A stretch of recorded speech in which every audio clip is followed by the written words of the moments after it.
have Waparty, and of course, we have Oval. So, si Oval, mataas yung win rate mo dyan, 100%. Maganda yung bigayan ng mga coins. And of course, sa team namin, we do have basic pay. So, ayun, kung masipag ka, wala kang problema doon. Pero kung nag-iinarte ka, talagang may problema ka doon. Then, kay Waparty naman, no quota siya, katulad ng Oval. Sa team namin, syempre no quota talaga yan. Then, pagdating naman kay Kiyo, it's an audio and live application na ngayon na rin lang nag-boom. So,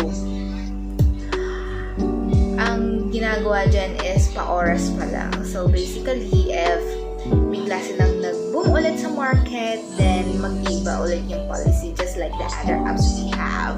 Of course, we are also in Nikki, we are also in Popo,